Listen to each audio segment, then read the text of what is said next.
mar jatend piny Kenya William Ruto loka en kwene ndalago dhi kawo ndalo 4 kuro to limbe ne dhi konyowa gang'o mane gima go mbaka gi jolony mantiere kodwa kaendi. Kennedy Ondiek jakanyo mar UDA ni kodwa ka, erokamano ahinya. Raphael Obonyo bende nitiere kaendi en jalony e weche mag telo, erokamano ahinya. Raphael, wachakane kodi, limbe mar jatend piny Kenya William Ruto Amerka ni konyowa gang'o? Mano penjo maber. Mokwongo ing'e ni Amerka en piny wasebet kwang'iyogo ndalo mang'eny. Iwacho ni higa mar 90 chakre ne wachak ng'iyo kod tudruok kod Amerka. Omiyo wasebet kwatimo gik mopogore opogore. Kenya gi Amerka osebet katimo gik mopogore opogore. To kata kinde moko noneno ka ng'ato ma jasiaya ka, Barack Obama bende notelo kocha. Omiyo wan gi tudruok ma pek. To dhi ma jatelo Ruto dhi Amerka ni en nyiso ni nitie tudruok ma Kenya nigo gi Amerka kinde machon cha to kendo sani. To king'iyo maber tineno ni jotelo ma wan go sani, loch ma wan go sani en loch mang'iyo Amerka kendo gitudre gi Amerka moingo piny moro amora. Omiyo en gima samoro manyocha Maruto dhini gidhi temo ng'iyo kaka ginyalo medo tudre e weche mopogore opogore. To king'iyo gima agenda manende ogolo oko, iyudo ni en wach loch maber, governance, good governance. Gidwa discuss kaka ginyalo medo tudruok e wach good governance. Gidwa ng'iyo kendo gik moko kaka corruption, kaka wanyalo fight corruption. Gidwa ng'iyo kaka ginyalo tego institutions mopogore opogore ma wan go Kenya ka. Aeto king'iyo wach dongruok tiyudo ka gidwa neno kaka ginyalo tudre gi Kenya e weche manyalo konyo Kenya yudo dongruok, digital innovations, konyo Kenya yudo tije mopogore opogore gi gik machal kamago. Mano official agenda manoko. To king'iye matut tiyudo ka wach security. Sani America ng'iyo Kenya as one of the actually pillar mare e Africa ka. Kaka ginyalo tiyo gi Kenya mondo gi make sure ni security ma Africa kendo security margi bende oritre. To king'iyo maber yudo ka America osebedo kaketo bases mopogore opogore, security bases mopogore opogore e pinje mopogore opogore. Kendo pinje ma gin go gitudruok kendo gosiep. Koro quietly mano one of the things that they want to discuss. Aeto king'iyo gik mosebedo katimre e kindegi, iyudo ka pinje mang'eny osebet kadagi pinje moseyudo dongruok ka France ama colonizers. Iyudo ka France, UK, sani America, nyoche pinje mang'eny mag Afrika, iyudo ka Burkina Faso nyoche riembo jo America gi jo France gi pinje mopogore. Koro gidwaro joma ginyalo bet go machiegni. To Kenya, if king'iyo strategy margi mar security, giwacho ni Kenya is one of their strategic pillars ma Africa magitemo bet go siep machiegni mondo gitigo e Africa kaka ndo e gik mo. Omiyo wuodhni en gima ber. King'iye kamano to en gima ber, lakini nyaka wapenjre ni en wuoth madhi konyowa yudo dongruok moro kose en mana gima dhi konyo dwach jo Amerika. To king'iye maber iyudo ni sani Amerika in terms of jomwatimo go ohala, gik motero oko, Amerika ok en kata namba achiel kuom gik e pinje mwatudrego e wach tero gik moko oko timo ohala. Wan gi China, wan gi India, wan gi Pakistan, wan gi Netherlands, wan gi jika Uganda, mago joma watimo go ohala madongo. Omiyo ka wuoth machal kama nyalo yawo opportunities manyalo timo go ohala, mano gima ber. Kendo ka en gima nyalo konyo dwachwa ka jo Kenya to en gima ber. Kik obed ni en gima konyo mana dwach jo Amerika kende. Ondiek, mano be kama ber ma Raphael kelo no. Wuodhni odhi kelo dongruok marwa kaka jo Kenya koso dhi jiwo dwach jo Amerika. Erokamano Trevor, go erokamano mondo we thuolo mondo obi watwage weche gi kendo kawuono ahinya kalure gi limbe mar ker mar Kenya e piny mar Amerika. Kapok adhi mbele adawach ni sirikal mar Homa Bay County onego tii matek mondo ensure ni gisort out wach pii ma Homa Bay, nikech pii ma Homa Bay is a big problem manyaka gibed ni gi handle very quickly kendo ging'i kaka gi settle that bill, nikech Homa Bay ni lak nam ma ok owinjo bed ni wakoso pii ahinya kadhi e wach mokelo kawuono nyaka wang'e ni achiel kuom jowelo modhi Amerka gi president en governor ma Homa Bay kaachiel kod jotelo mopogore opogore governors mopogore opogore. Gimomiyo governors gi odhi gi president en ni mondo gidhi gibedi mondo ging'i thuologo mag keto mwandu ma Amerka kaachiel gi johala ma Amerka nyalo bedo godo e counties wa mopogore opogore. Aneno kodhi gi Wavinya Ndeti, odhi gi chairman mar Council of Governors, governor ma Kirinyaga, Anne Waihuru, kaachiel kod governor Gladys Wanga, magi ka company to gi ministers mopogore opogore including Nakumisha, Minister of Health. And kawuono ka noland Atlanta, naneno ka jomoko temo wacho ni odhi gi private jet or what have you ni bei matek, but the truth is ni president nyaka bed protected sama odhi e weche makamago. To gima duong' mwadhi yudo kaka piny e thuolo ma kawuono en Atlanta, kiny odhi Washington ma odhi bedo received gi President Joe Biden. Mano is the most powerful person in the world, President mar America. Nitie gik ma important ma gidhi discuss, and achiel kuomgi en yono ma wanyalo yudo go kony go kaachiel kod support mawuok e USAID. Ing'eni USAID en emosebedo ko support a lot of things kaluwore gi weche mag tuoche mag HIV to gi tuoche mopogore opogore e Kenya ka. Ing'eni wasebedo gi challenges mag HIV and the rest.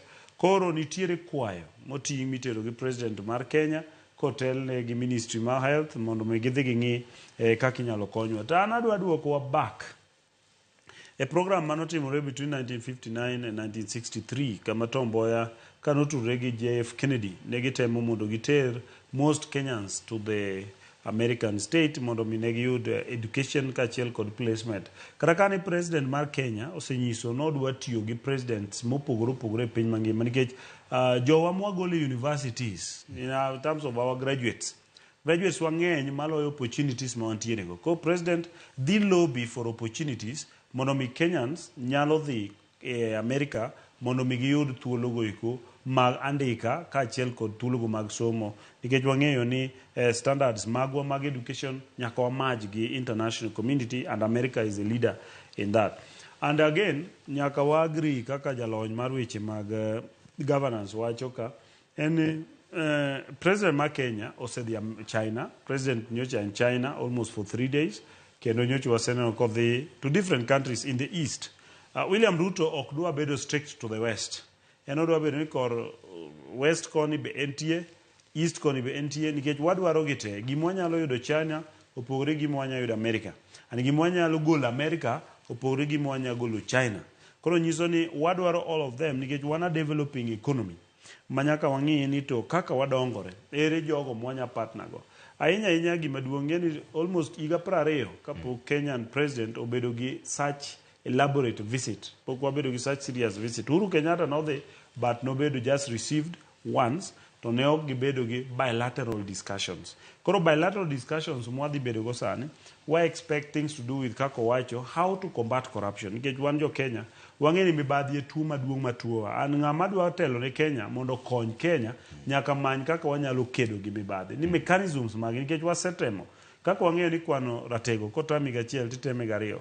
Kotami gariyo titeme gadek. Corruption osebedo tuo ma wan gode piny ka. Ere kaka wanyalo deal kode. Koro nyaka wamany kaka wakopo kwa kuom jogo mosedhi maber kendo wang'i kaka wakele thurwa ka. Emomiyo president wang'ni ok odhi kende.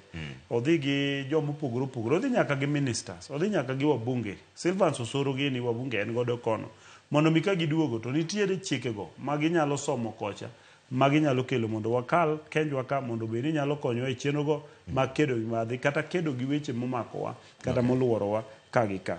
Koro mano gima duong' madwa wacho ni ma bende dhi kelo ing'eni higa 60 koro nyaka Kenya chakre ma dhi kelo gimiluongo ni 60 years diplomatic ties between Kenya to gi America. Nikech is a country ma ok wanyal assume kata ok wanyal avoid interacting nikech gima dier manyaka wawinjre ni kaka wan wadwaro mang'eny mowuok Amerika molo Amerika nyalo dwaro kuwuok kuomwa. To mane mbaka madwa ni gima duong' wadwaro kuom Amerika en namba achiel opportunities mag ndiko ji. Kenya ok wanyal ndiko ji te. Koro ing'iyo ni to ere visa strategy mwanya tiyogo mondo wayud jowa moko madhi tiyo Amerika to sama gitiyo Amerika no to giduogo gimiluongo ni foreign remittance. Yani gigo magigolo from the foreign country magikelo is good amount of money manyalo konyo stabilize our economy. Okay. An kata king'iyo kawuono, Kenyans mang'eny ti America, kendo gisomo America, kendo gikonyore America, bende remittance gigo duogo back to our country. Okay. Emomiyo president dhi address gathering mar Africans in Atlanta. Okay. Kendo jo Kenya mang'eny man Atlanta dhi miye pachgi kaluwore ni to ere kaka ginyalo collaborate gi Kenya mondo mi wang'i kaka kony wuok kocha, nikech gima duong' mwanya dwaro kuom Amerika en na kony. After all, kony ma Amerika dwaro kuom watin kabisa. Ma be gima dwaro ni wuoyo Obonyo, wach mar kony mwadwaro kuom Amerika ni be onyayo demokrasia koso kethe, nikech jatend piny Kenya wuon ka wuono no wuoyo wachno. Nowacho ni gope ma pinje kaka Amerika miyo pinje ma pod dongore miyo demokrasia kethore. Nikech ng'ama in gi gope kowacho ni bwana tim kama. Titimo kamano nikech onyalo biro kawo gope iyi. Kwang'iyo tudruok ma wan go gi pinje mopogore opogore, to kwang'iyo America in particular, kinde mang'eny, kinde machon cha neni wan wadhi gi bakul, wadwaro gimoro kuom America, lakini sani piny olokre matinde ji ok dwa kata gik mikonyo gigo, wadwa ni watim gimiwacho no ohala. Iyudo gimoro to bende wayudo gimoro, ok odwa gimikonyo wago. Mano gimokwongo. Omiyo ka wadhi Amerika gi paro moro ni wadhi kwayo mondo miwa, mano ok wabi yudo dongruok. To kwadhi to wacho ni un gima to wan mae ma wan go. Ere kaka wanyalo timo ohala mondo wabende wanen kaka wanyalo yudo dongruok. Mano to ber. Omiyo Ker Ruto nyaka bed gi paro ni ok odhi kwayo jo Amerika. Nitie gik mang'eny ma sani iwacho ni Africa is the fastest growing, has some of the fastest growing economies. To kendo wan gi gik moko ma pinje moko ka Amerika ka China dwaro. Iyudo ka minerals, sani mineral miloso go mobile. Donge ama na Afrika ka, maka jo Afrika wacho ni gigi ok wuog, to onge kaka jomoko nyalo yudo dongruok. Nitie gik ma Amerika dwaro mo akoni. Ma iwacho ni ma Ero Kennedy wacho, mano gima ber ni ji dhi Amerika. Ok ji dhi Amerika ni dhi dwaro konyruok, nikech population mar Amerika dhi ka dok piny. Kendo sani gin jomoti, gidwaro joma rep manyalo tiyo. To wan Afrika ema wan gi yudhe manyalo tiyo kocha. Omiyo gidwaro yudhe gi. Ok ni wa hombo gi mondo gikaw yudhe gi. Omiyo nyaka wabende wanere ka ok joma dhi kwecho, wabende wan gi gimoro. Aeto wach mar loans mosebet kwa kawo. Iyudo ni kinde mang'eny neni loans gi pinje moseyudo dongruok e Amerika ne tiyo gi ne miyo pinje matindo gi loans, to ka gisemiyo gi to koro giwacho ni gini nyakotim kama. Tiyudo gima gidwaro ni mondo gitim go oko olure gi dwachwa, kata oko olure gi dwaro madongo ma wabende wadwaro. Iyudo ka inyalo paro kinde manene IMF gi World Bank ne miyo African loans, to giwacho ni gini pesa ni kik uket e gima chal kama, kik uket e gima chal kama. Iyudo ka samoro gimoro kandache ndara gima ber ahinya mane ne nyalo yawo opportunities. Iyudo ko miu pesa tiwacho ni kik uketi e ndara. Lakini ka China neno biro, neno loko gino, bo wacho ni un gima udwaro e gima wan wabotimo. Omiyo nyaka bende tudruok ma wan go Amerika bende nyaka ng'ini ere dwachwa, to ere gima Amerika dwaro. Omiyo wawuoyo wane ka dwachgi bende olure gi dwachwa. Mano gima nyaka wang'i. Aeto iyudo ka sani China nyocha omiyowa loans mang'eny. Gibende gin gi dwachgi, ok ni gibende gibeyo, gibende gin gi dwachgi. Onge rach ka piny moro ni gi dwachgi, lakini nyaka wabende wapenji ni ere dwachwa. Sani ka nyocha waweyo China, sani ok wan China, sani wang'iyo Amerika moloyo jomoko. To onge rach gi mano, lakini nyaka wapenjre ni mwang'iyo Amerika ni dhi konyowa. Nikech sani kwa ng'iyo Amerika, to Amerika sani omiyo IMF gi World Bank pesa mondo mi pinje ka Kenya. Gidwaro gibende ni gikony Kenya, lakini gidwaro ni bende dwachgi.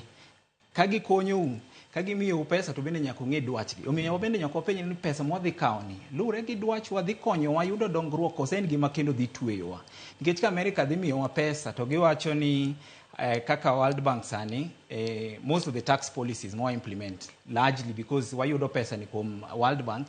Gine ma ginyalo wacho ni pesa ni kwa miyou to ok wadwar ni mondo utim gini gi gini, wadwar ni uti kode kama. For example, giwacho ni ero wamiyou pesa ni to tax nyaka med. Tiyudo ka gini kidhi mede seche moko hinyo ji mang'eny. Koro gin dwachgi wang'iyo, lakini wanto dwachwa ok wang'iyo, wamedo hinyo jo. Omiyo nyaka wang'i gigi wa balance gi maber kendo kik wang'ire ni wan joma ni wan piny to gin malo gibende nitie gik ma gidwaro korwa koni mang'eny kabisa mang'eny sani king'iyo kata wach climate change ere jomiwacho ni mondo opidh yiende mondo one kaka wanyalo deal gi climate change en mana African countries because the other parts of the world iyudo kobedo so polluted ma kata gipidh yiende ok dhi konyogi omiyo gibende nitie gik mang'eny ma gidwaro korwa omiyo wabende nyaka wang'e ni ka wadhi korgi ere wabende gima wadhi dwaro korgi ma nyaka wabende wayud gino ma kaka nyalo miyowa gino wabende koro wacho ni kara kok unyal miyowa gino for example items mwa export korgi cannot be ni wan wa import more from these countries than gik mwatero korgi. So if this visit nyalo yao opportunities machal kamago kaka Kennedy wacho mano nyalo konyo moloyo. Kennedy ni jakwano. Ere kaka wanyalo go kwano ni maler makuru kata gopi mimiyo ok injo Kenya. Gowiti yudo to ok ni kuru usuru bendo medore ma jo Kenya bende hinyore gik moko be ok kawo mang'eny ahinya kuro moloyo kaka mwatero negi. Ineno Trevor gimomiyo go ohala ga Amerika en gima ber emomiyo wan wamor ka president of the American way nikech ing'e ni Amerika ok miu gowi ma direct. Pesa mawuok e sirikal mar Amerika direct en wuok e through kony. Gima duong' ma nyaka wang'ere ni ng'ama Nyasaye ogwedho ema konyo ng'ama Nyasaye ok ogwedho ahinya. Ng'ama ni none madhi kar ng'ama nigo. Amerika nigo malowa. Mana adier ma ok wanya wuondre ma ka ng'ata ok nya yie ni Amerika to nigi thuolo molowa. To makata ka yor tije wanyalo dhi mondo wakwa tije Amerika. En ani samo dhi kwa tich wabi watimo service. Wachiwo gigo ma gionge go. But gima duong' en niya king'iyo thuolo ma Kenya osebedogo. Wasebedo kwa dwaro kony kowuok e state e piny mar Amerika, Washington, kata wasebedo kwa yudo kony kowuok e gimiluongo ni United States International Development Agency USAID. Mano emosebedo ka konyowa e gimoro amora nyaka yedhe mag andila jopiny mawinjo ng'e na ndila mag okimi ng'enyne imiyowaga directly ka ok wachulo as a grant and an aid kowuok e USAID. Koro miyo ma ng'ama kwariworego ja China onge aid manyamiyi mane duor man kende joka dwaro mana mwandu to kendo gima gidwaro en ni gi invest e Kenya ok ni gimiyowaga loan gichiwoga gimiluongo niya guided loan manyiso niya en pesa mimiyi tiwachoni ni dhi timo kod infrastructure tiende ni gimiyi loan migerogo ndara imiyi loan migerogo airport kata imiyi loan migerogo ndara kaka expressway mineno koro wagero.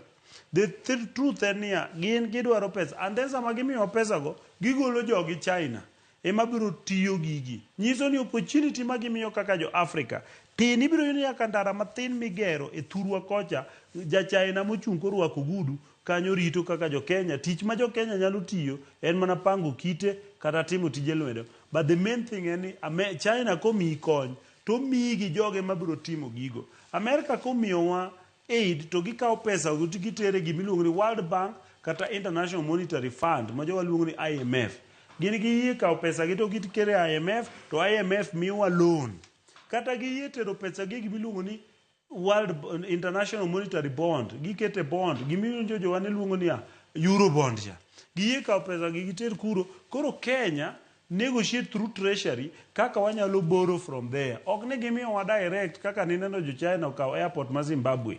Gin ginya kawo kata giru nikech gimuketo collateral nikech gin ma gimiyo loan direct ginyalo kawo. Emomiyo go ohala ga America is very better ki compare go ohala gi East nikech East gin be ma jo developing countries kaka wan. Kenya is one of the third world countries miluongo ni developing countries. Middle class kaka kamotingo Singapore kamotingo Indonesia giri wan pok wachopo kanyo. To first world countries gin America, China no se donjo kanyo kaachiel gi countries mopogore kamotingo Russia, Italy and the rest.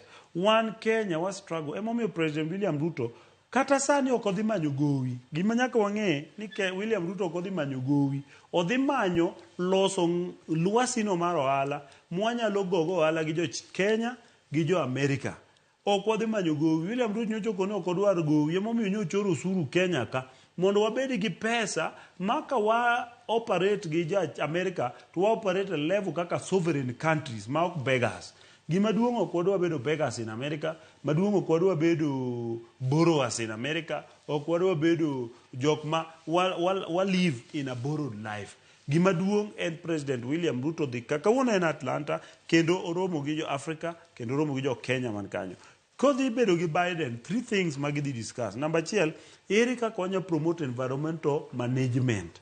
mondo mi samwa talk about mawuoyo kuom climate change to wawacho ni wan kaka Kenya and African countries wa participate nango eradication of gine miluongo ni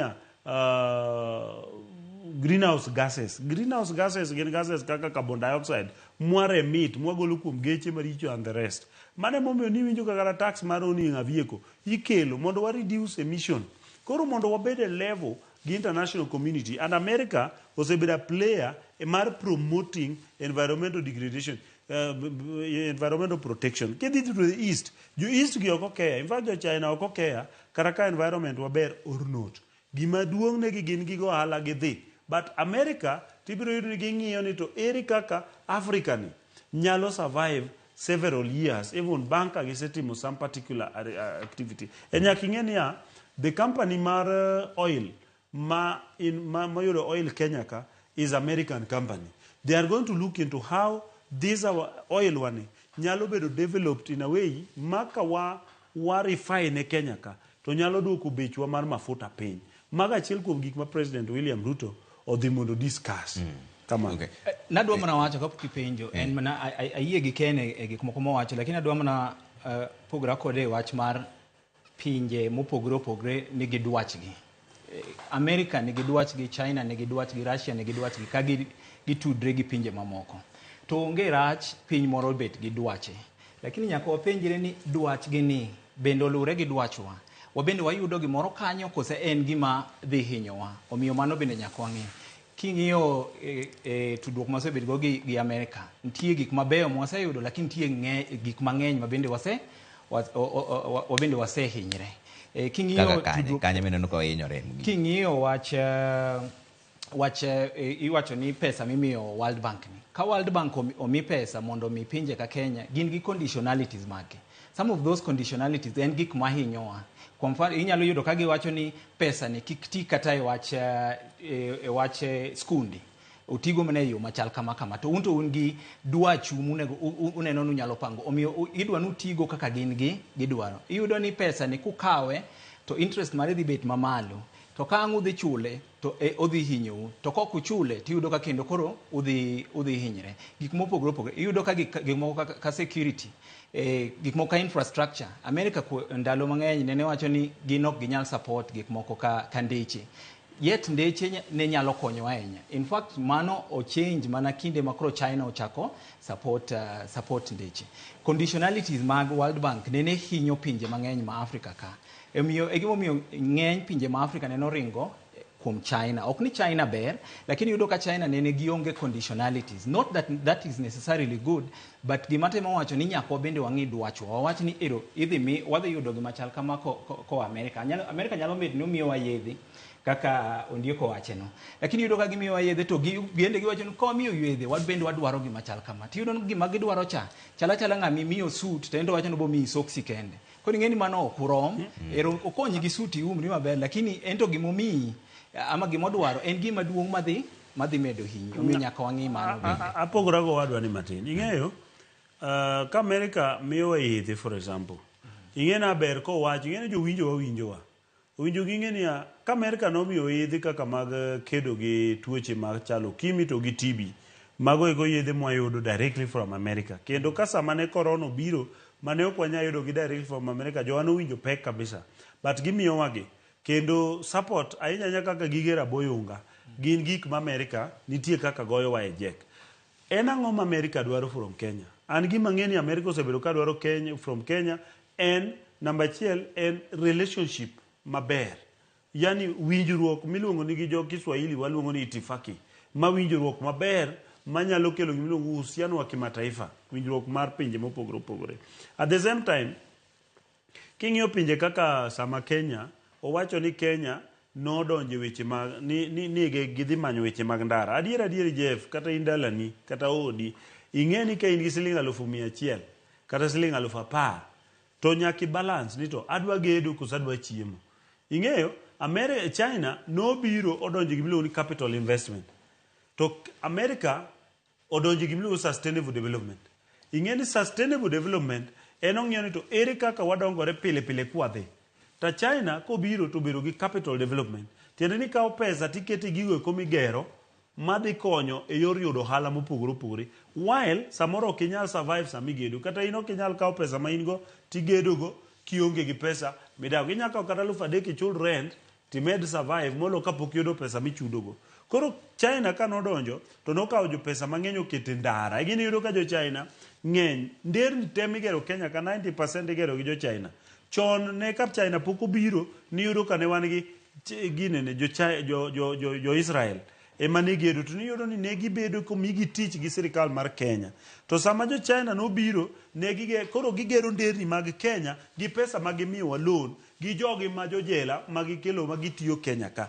Most of the people ma supervise gedo mag ndara mag Kenya gin ng'eny gi jok ma tieni human resource mar China gikelo Kenya ka to gichulo pesa kochul tichulo kadok China. Nyiso ni onge benefit maduong' ma gimiyo Kenya. Tiyudo ni ka lakini kata kamano William Ruto pod ok odagi tiyo kodgi. Owacho ni mano be important wakel matin wayud joger ndara to joma miyowa sustainable development bo wakel matin. Emomiyo ka last time nyocha odhi China obedo ndalo 4 sani ochomo Amerka bobedo ndalo 4 obiro dhi katika obiro dhi Italy and Spain giri bochako bedo ndalo moko adek mondo mi Kenya oyudre. Emomiyo an awacho president Nyasaye omiyo mariek mong'e kaka onyalo balance gik moko. Kenya kabe koduoge to diyo jo Kenya go suru matin mondo wabed gi kaka wanyalo kocha bomanye koni gi koni. Nyiso no ng'ama veri organize kendo ng'e kaka omanyo kodgi. Wach mar diyo ji go suru ni biyiego nikech oro mano. To nyaka wabed self reliant. Nyaka wabed self reliant. Dak bed ni wadiyo ji go suru to pod kendo wakawo gope mopogore opogore. Kenya pok wadhi e gowi. Wasekawo gope moromo chakre nyocha donj. Wasekawo dope in fact Ondiek wacho ni nyocha Biden osign pesa moa from Congress madhi e World Bank to one of the countries monego bed ni miyo loans momiyo sign gino en Kenya. Ok en grants. World Bank ok miga ng'ato grants nyaka nini. World Bank miyo countries loans emidhi miyo to ok apogora go Ondiek wacho gima ber ni oneno ka China hinyowa lakini Amerika bende hinyowa. Ok awach ni nitie piny maber. Gima temo wacho ni nyaka wang'e dwachwa.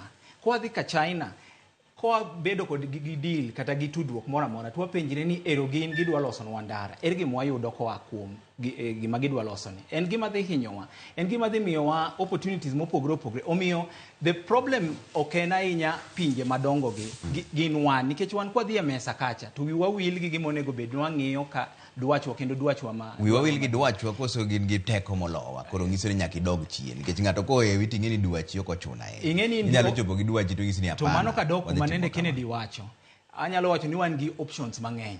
Wan gi options ok ni waonge options and it is not true ni America dwaro moingo kaka ni wadwaro America moingo kaka America dwaro. America dwaro wantie gik mang'eny mani Africa ka king'iyo sani America ng'iyo piny ma Africa manyalo bet gi ginyalo bet go gi strategic partnership e watch security kaka kama ginyalo kete base margi. Pinje moko wacho ni gin ok gidwa. Omiyo ka ginyalo miyo konyruok moro to giwacho ni ka miyo konyruok ni to bende nyaka umiwa gini to gima temo wacho ni inyalo yudo ni gima gidwaro no en gima duong' moingo gima gimiyowa. Omiyo siling 20 lakini odwa kata ni adum kama nyalo hinyra batur. Ing'en mano koro ok en balance. To daka wacho ni an koro an ng'ama powers maga tin ng'ama piny maduong' chako wacho gimoro to adum. Mano ni kinde machon. In fact the world is moving towards multipolar. Sani oken kinde machon manene Amerika wacho ni dumuru to ji dum tete. Sani Amerika wacho to yudo ka pinje moko bende wacho ni mano kwa yiego nitie kaka duol matamruok. Inyalo yudo ni wuoth to mano koro kwa dokie geopolitics siasa. Wuoth ma ker Ruto dhieni en wuoth ma ng'iyo kaka China osebedo ka donjo Afrika ka China sani ema timo ohala maduong' ahinya moingo Afrika. Gik mang'eny ma Afrika dhi China. China sani ema timo dongruok mang'eny e weche ndara, e weche gik migero, including African Union building moango, stadiums moango, business center, gik madongo moango. Ting'eni ka timre kamano pinje modongo gi ka Amerika gi China gibende gin gi dhapgi. Amerika neno ni jogi dhi mayo Afrika. Koro gibende ging'iyo kaka ginyalo beti Afrika ka. Omiyo ok abibuo ka yudo ni in fact they've even stated that China must be contained and outcompeted. which is okay. Every country wants to be, especially superpowers, gibende gidwa ni gibed ni gini mbele kacha. Lakini wan kikwa donje dhaocha. Wan wangim na duacho bo wachini Amerika dwa miyo wageni lakini dwacho wa enango. Mane momiyo wan gi president ma ineno kodhi China, to dhi manyo ma China nyalo miyowa. Sama odhi Amerika, odhi manyo ma Amerika nyalo miyowa. Kochomo France, odhi manyo ma France nyalo miyowa. The other time nyochi neno kwa host Prince of London, of England. Prince no biro kato gi team ni. Wabe nwang'iyo ni to England nyalo miyowa ngo. Nikech ing'eyo gima duong' ma nyaka owinjre wadwa. Sama inono, ki compare Kenya ga America. Ok awacho wan poor, but actually ki compare level. Ng'ama nigi milion achiel ng'ama nigi 100,000. At least 100,000 be nyang'ang'ni ni ebe pesa nini mana mare. But teko mare onge go king'iyo ka wan America. Owinjo gimiwa yedhe go manyalo rito ngimawa. To gi wan mwamiyo gi pap ma ginyalo pime bunde gi. Pap minya pime bunde to gi ngima yath makonyo ngima. Ere malich ahinya. To gi ja China madwa kelonwa pesa migero go ndara to ene molokoro gere ma jo Kenya ok mi tenda mar gere to ja China ja America kochiwo yedhe to jo Kenya ma distribute through KEMSA dogine kama koro jo America nigi kony mang'eny ma wan godo maloyo joka dwa kepo kumwa ma gin ka gimiwa pesa mar gero ndara kar mondo giwe jo contractors wa ma Kenya ka moger ndara to gikelo contractor gi giwegi to e gini winjo ka nitie Hechang Jeching kia China Railway, China Building, China what? Nikech gikelo pesa to giluwo pesa gino gine ma gicha gitiyogo to bas kendo gikawo jogi ma Amerika kucho ma China kucho ema biro tiyo ka to jo Amerika komiyo pesa to miyo pesa watiyogo kiwan ema miyo President William Ruto oamua ni mondo samose collaborate gi China mondo yud gi milioni capital investment to wadhi Amerika to wayud sustainable development to gi environmental management nikech ing'eni sama wapidho yien king'iyo kata rate ma wapidhogo yien Kenya ka en rate ma ok wanyal manage kaka country nyaka yud jok ma support wa e yor change environmental level mo weche chenro moro Kennedy Ondiek jakanyo UDA to gi Raphael Obonyo jalonye weche mag telo kama na nyamane duol kwa wasego mbaka Limbe mar jatend piny Kenya piny mar Amerika walore gi kanyo sadeke wang'e chap bati dadi cool biro ka mondo mi weche mosebedo katimore piny ka endi anto nyinga Trevor Ombija jandingo panga jo nyakach dendo Ombija taya nyakwar guok kocha pesa wadere bang